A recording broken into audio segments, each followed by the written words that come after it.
Alfie Solomons walks alone through the thick fog that clings to the docks like secrets refused to die. He's not just a gangster, he's a mystery wrapped in a beard, soaked in rum and stitched together by war, blood and betrayal. People feared him, and rightly so. But they misunderstood what made Alfie dangerous. Not his temper, not his unpredictability, not even his army of bootleggers and butchers. What made Alfie truly dangerous was what he knew. There was one thing he never let out of sight: the cane. Heavy, carved, worn smooth by years of clenched fists. At first glance, just an accessory, a vanity. A limp, maybe. But those who've seen it closely, few lived long to tell, whispered that it wasn't just wood. A letter uncovered in 1947 by a disbanded intelligence officer described the cane as a vessel, one made to carry, not support. And inside it, a symbol, etched deep in metal, a circle with an eye. And across the eye, 3 sharp cuts.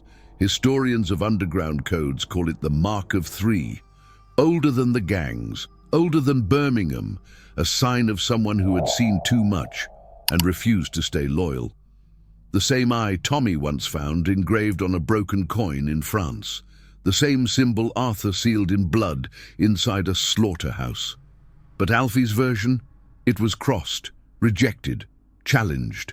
There are rumors that Alfie had once been part of a deeper, darker web. A society older than the war, older even than the Freemasons, a group called the White Hand. They say this group didn't just fund gangs, they created them, controlled elections, orchestrated wars. They whispered in the ears of generals and slit the throats of kings. And Alfie was one of them. Until he broke the rules. One document, found burned and half erased in the Camden Town docks, speaks of a ritual. He refused the third command. He drew the mark. He will be hunted. Some believe that's why Alfie kept moving, changing alliances, pretending madness. But the truth was far more methodical.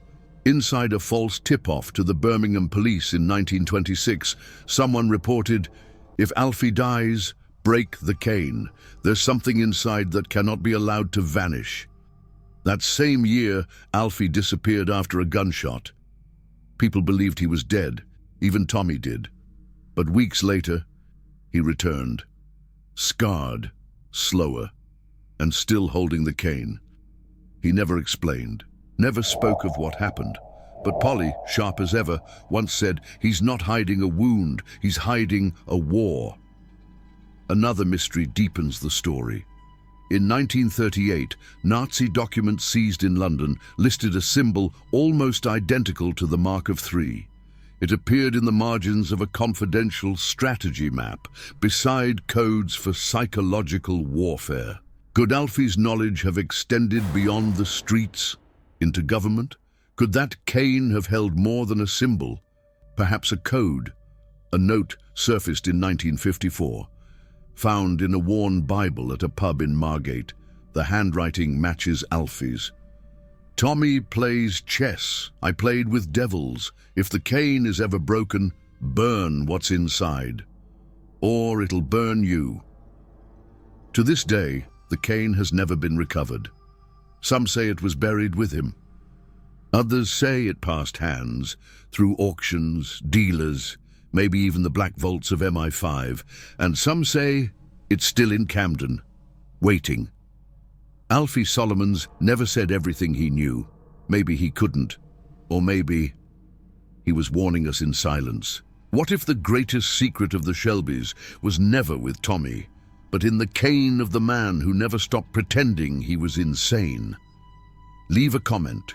Was Alfie a rebel, a traitor, or the only one who knew how deep the darkness really went? Next dossier, what Grace knew before she died, and why it made her run.